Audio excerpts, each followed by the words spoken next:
So the first thing is how did it happen that I went with my friend Hashem and with a cameraman on the pilgrimage of the Arbaeen. How I think I should just tell you how it happened that we went. And it's a curious story because where I grew up in London, I grew up in Palmer's Green. It's a bit further east, quite a bit further east, still on the North Circular, you know, the holy trail of the North Circular. If you just go east, you get to Palmer's Green. And in Palmer's Green, there were many Kurds. It was a strong centre of Kurdish immigration. And so I grew up with Kurds and had a friendship with them. And I had a lot of feelings of solidarity with them for their treatment in Iran, for their treatment in Turkey, and also obviously the experiences of the Kurds in Iraq. So that when I got into Parliament, I went on to the all-party parliamentary group on Kurdistan. So that was where this story began. And then there was the terrible thing, and it's a thing that we should never forget, and I hope that we will never forget, which is the emergence of Daesh or ISIS in the region, which I viewed as straightforwardly fascism alike. You know, this was violence, the use of violence, but the use of rape, the use of crucifixions. It was a very systematic form of violence. And I heard that in Syria, in Kurdish Syria, there was a group who were fighting against this and trying to resist this. So I made it a personal mission as a Lord in Parliament. I wanted to say thank you to all the people who fought against ISIS. This was the idea, and to show solidarity. And so in fact, I was on the way to Syria to visit the Kurds when it just so happened, for various reasons, that I had to go through Baghdad to get there, because there were no direct flights to Erbil. And then, you know, it was one of those strange moments that it's very difficult to convey to people in rational terms. But on arrival in Baghdad, for various, I still can't quite comprehend it. I just felt like at home. I got to Baghdad and it was just, okay, this is very good. And in Baghdad, I met Hashem, and a conversation started about the realities of Iraqi politics, about what was going on with the emergence of the different Shia parties and the relationships between them. And independently of that, for reasons I hope you understand, but which I understand, but I'll try to explain, there was also an autonomous relationship with the Iraqi Communist Party. Now that's something to explain. So Blue Labour, which you referred to, and through the Iraqi Communist Party, I discovered, for example, that there was a very strong relationship between the Jewish community and the Shia community before 1952 in Baghdad. And that will help me to understand why I felt at home during that, you know, on that arrival. So that was a sort of independent, but I was talking to Hashem and talking to others, and they said to me, well, you know about the Arbaeen. You know about the Arbaeen. And I didn't know anything about the Arbaeen. And then they said, well, 20 million people walk to Karbala. And the idea that 20 million people would walk somewhere without any money, dependent on being hosted by others.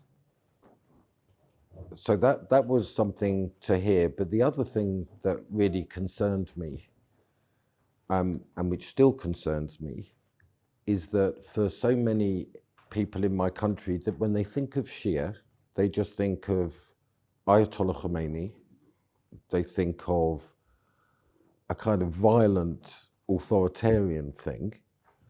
And then, for example, if they think of Hezbollah, they just got these images of the 1980s with the green headband and the rifles. But most particularly, the story of what is actually going on in Iraq is that people just don't know it. They just didn't know anything about what was going on. So if you say who was Ayatollah Al-Khoi or who is Ayatollah Sistani, nobody I mean, in the popular level, these are people, these are things that people just simply don't know. So what we thought was, Hashem and I, would be a very good idea to go on the pilgrimage and to take a television camera with. And then the idea was that maybe we'd make some short internet videos or things like that. And just to explain to people that this is the biggest foot pilgrimage in the world. Along the way on this pilgrimage, there are remarkable things to see. And so it was essentially a desire to just explain more to the people in our country of who the Shia of Iraq are. You know, was that's there's just an empty space where the Iraqi Shia are, and obviously that's comes back down to a general view that the Iraq War was a disaster, that somehow the Iraq War was just a catastrophe, and that everything is wrong, and people are feeling ashamed about it, and they don't want to. So the idea that something good is coming, the idea that there is a genuine stirring of democratic activity, that there are different parties, that there is a contestation, and a real rebuilding in a completely different way of the nation was beyond people's understanding. And then beyond that, and I know that for you it's incredible, but I found out that most people didn't know who Hussein was, and they didn't know who Ali. I mean, it was a very fundamental lack of understanding about who the Shia, who the Arab Shia are in particular, and what are the particular stories that give shape to the identity of the Iraqi Shia. So all of these things came together, and we decided, and I was very grateful that the charity that I work for, the Common Good Foundation, sort of agreed to go, so we could take a camera and we could get the necessary equipment and things that we needed to go. So that's the story of how I came to go on the Arbaeen. But what I was not expecting was what I saw on the Arbaeen, which was something that has really elevated me, and really, I always say, in a political, spiritual, and ethical way, was a transformative experience for me. So the first thing to say is that it is true. It is true that millions of people walk with no money, that as far as I could see, tens of thousands of people spend all night, all day cooking in order to feed the pilgrims as they walk. That this goes on in people's homes, this goes on in kitchens that people found on the street, it goes on at the stations where people are. And what is fundamental to this, and what really caught my imagination in particular, was this concept of sharing the water. So I want to talk about that very briefly, because this was the whole ethical frame, if you like. So as most of you are deeply aware, but maybe not all, so I'll go through the story, is that when Imam Hussein left Medina, left Mecca, and went on his pilgrimage with 72 friends and his family, he was surrounded by the troops, by the forces of Yazid. And essentially 30,000 troops surrounded a small caravan carrying a family and friends in the middle of the desert, in the place that we now call Karbala. And within seeing distance of where they were was the Euphrates River.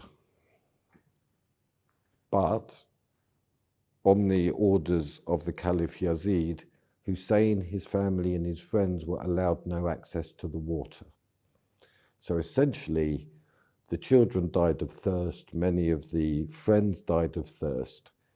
And there was a siege in the desert where the grandson and the progeny of the Prophet Muhammad were essentially dying of thirst. So when the actual battle came, they were all terribly weakened. So not only was it an incredibly unequal battle in terms of numbers, but water was used politically as a means of denying life to the weak. So what I discovered was that in the Shia religion, as it is lived in Iraq, and certainly in everywhere that I went, sharing the water is a fundamental ethical precept. Now, this is a concept that is universal, is what I'm saying. I understand utterly and I'm inspired completely. But the idea that water is not simply a commodity to be bought and sold. I remember when I was in Iraq and I told people that water was privatized in Britain and people made profit, people were morally outraged by that concept, as I am. But this is the other interesting side of the story, is that neither is water owned by the state to be used for political reasons in order to pursue political objectives. So one of the key features of the Arbaeen pilgrimage was the incredible reality that everybody shared water. This was a theme that ran throughout the pilgrimage. And not only did they share the water, which if you think that you're walking through the desert is quite something, but then there is the sharing of food, and that was something to behold, and the effort that people would go to make the food and the organization. And as far as I could understand it, families were hospitable.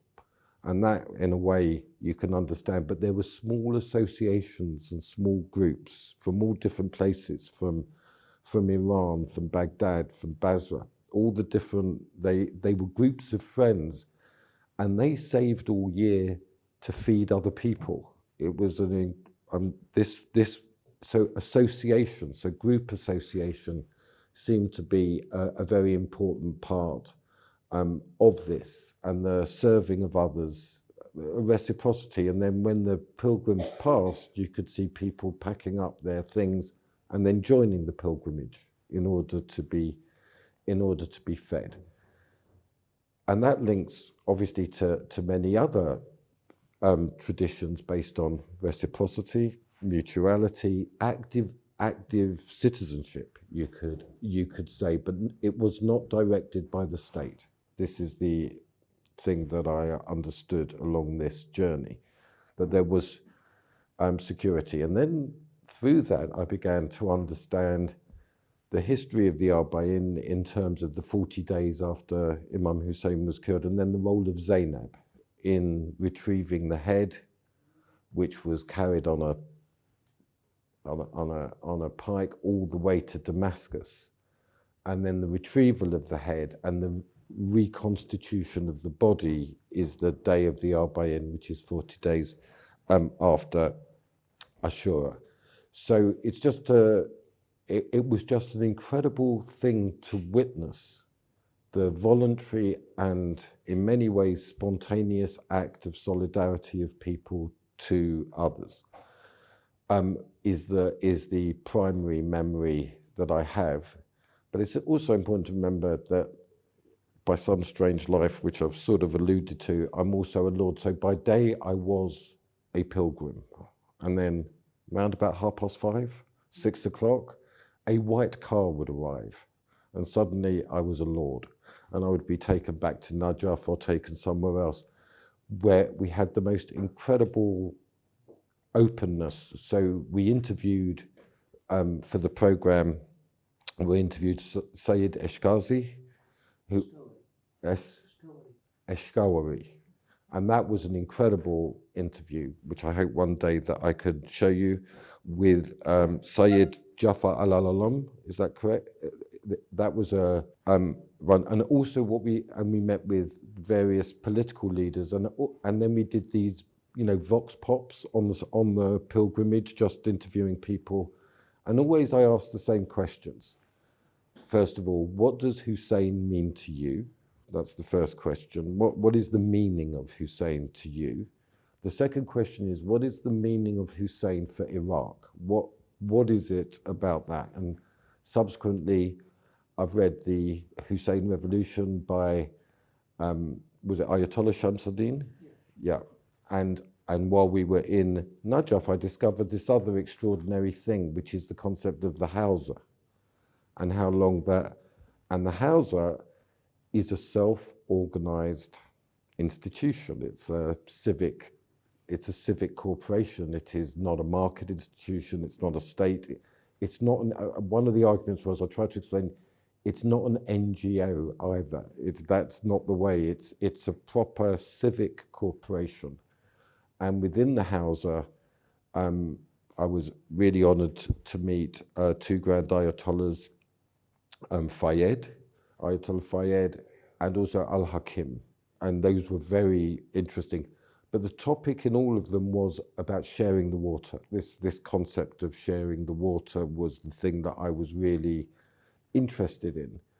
Because also I'm very interested in Catholic social thought, which is an incredibly rich body of thought, about 120 years, which tried to understand, in a way, what was this thing, capitalism, and how capitalism tried to turn, in a nutshell, human beings and nature itself into commodities in the form of land, food, and labour markets.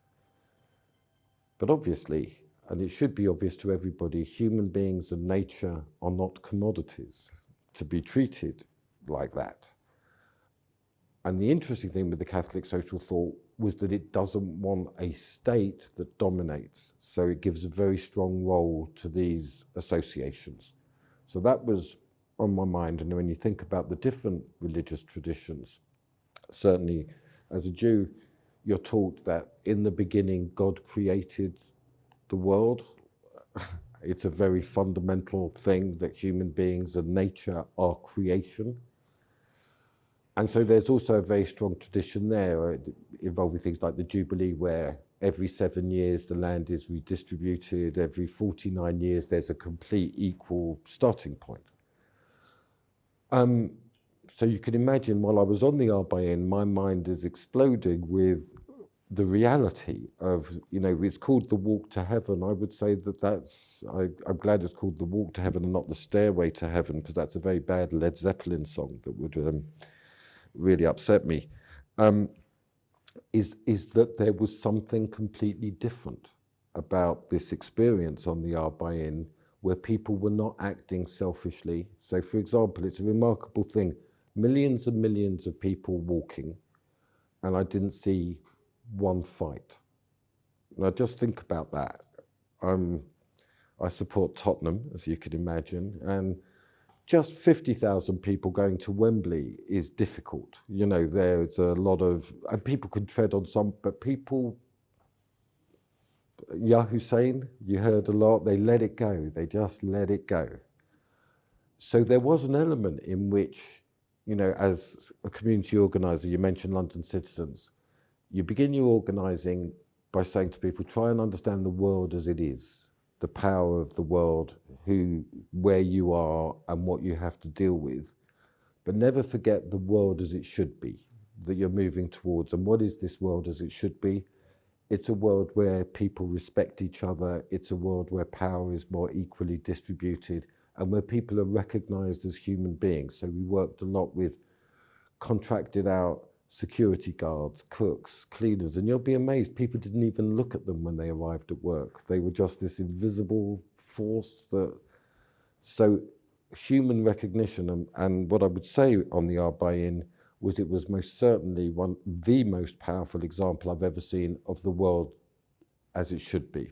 People were very decent one to the other. People were extremely hospitable. It's a remarkable thing, but on that week that we were on the pilgrimage together, I never saw any money. It was gone. You just sat down and someone bought you food and someone bought you water, and then you carried on walking. But this was our experience, but obviously I was watching loads and loads of families just walking. There was a whole, regularly, every kilometre or so, there was a place that men just fixed family buggies, and these buggies were they're stony roads, these poor children are bouncing along the road while their parents were arguing about something I didn't understand. But then they got the buggies and they were restored. So it was a very real, now I don't know what Iraq is like outside the Arbaeen. I would imagine it's not like that. But for this moment and in this place, there was an extraordinary example of reciprocity, extraordinary mutual regard, and a real lack of hostility and aggression from people one to the other. So I've come here in a way to bear witness and gratitude to the Shia community that went on that pilgrimage, because I haven't lost my sense that things can be better since I've come back. It was a very important moment for me. So then, just to continue the story, so I came back and I'd seen something. I hadn't had a vision. I wasn't making, I could say, so it's a very funny thing. The House of Lords is a very funny thing.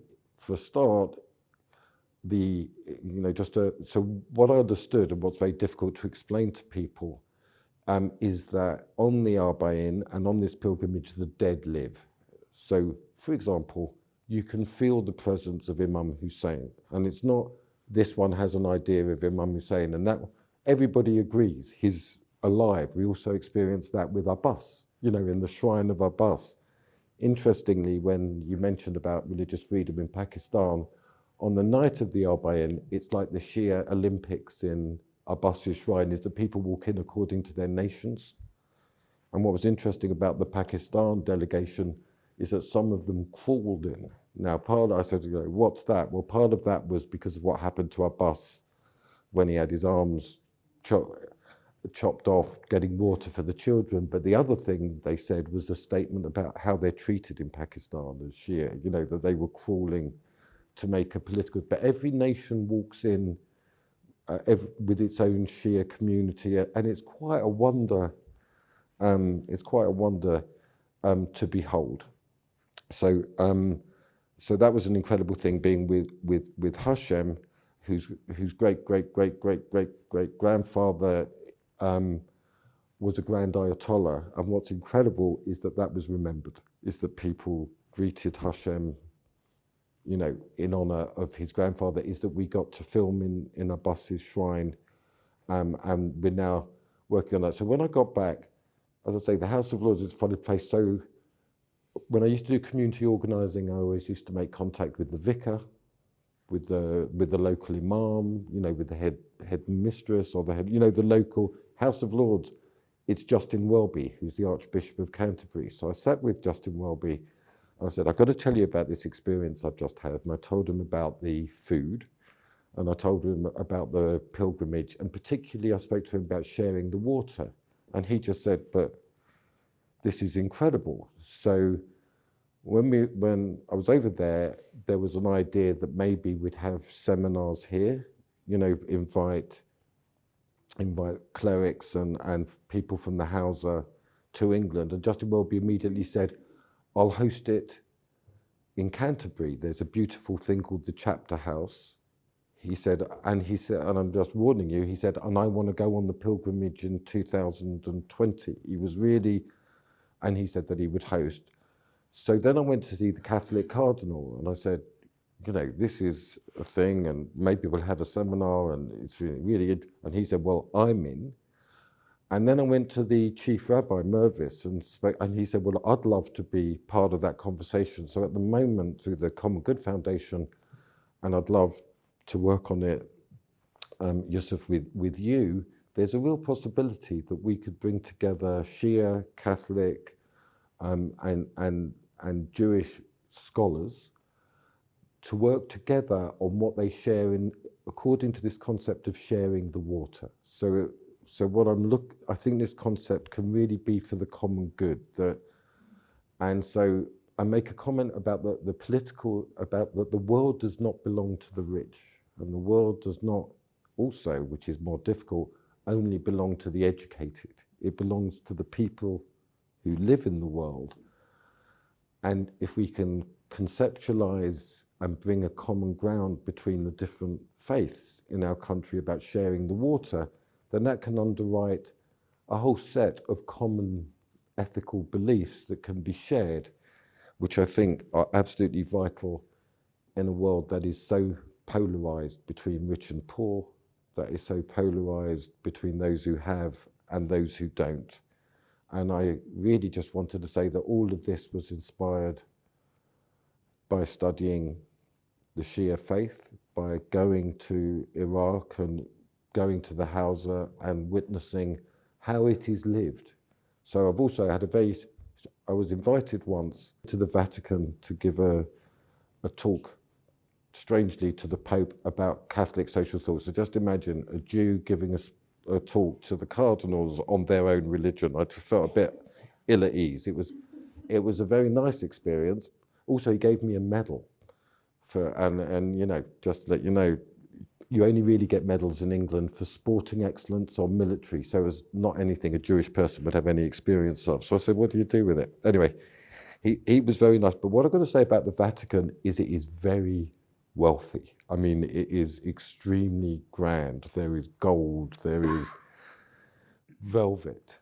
The Hausa, in contrast, is extremely plain. It's really an astonishing thing that when I met with both of the Grand Ayatollahs, it could be, in terms of how it looked, you could be meeting like the head of geography in a really bad comprehensive school. It was, you know, it was very plain and very humble. And that's another thing that I found extremely inspiring.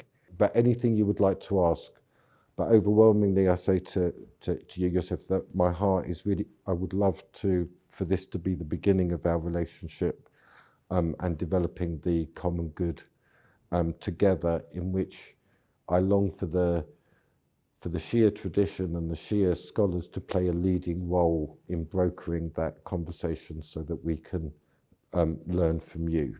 So thank you very much for having me. My name is Maurice Glasman. I'm a peer, I'm a Lord for the Labour Party in the House of Lords, and I'm the director of the Common Good Foundation. The thing that led me to go on the trip of Arbaeen was I had a long-standing interest in the Shia religion, but I overwhelmingly just wanted to say thank you to the Shia of Iraq for their fight against ISIS and to recognise their sacrifice in defeating that. My experience of going on the Arbaeen was a really extraordinary one. For a start, I saw all these millions of people being fed, being housed, being watered, completely for free. I saw the living spirit, the resurrection of the spirit of Imam Hussein. People really had a sense of who he was. And I was also quite politically inspired by the levels of mutual aid and sacrifice. You know, they say actions speak louder than words. I think that the real way to spread the message of Imam Hussein is to work with other people for justice, in democracy, to be open to others in pursuit of a common good. And the idea that Imam Hussein was killed in 680, that's 1,339 years ago, and the message is still strong. And so you just need to be faithful to that message and live it as he did, and was prepared to make the ultimate sacrifice to fight against a tyrant. Well, I hope to go on the Arbaeen again next year, I really do, and to take a proper television camera this time and to record the journey.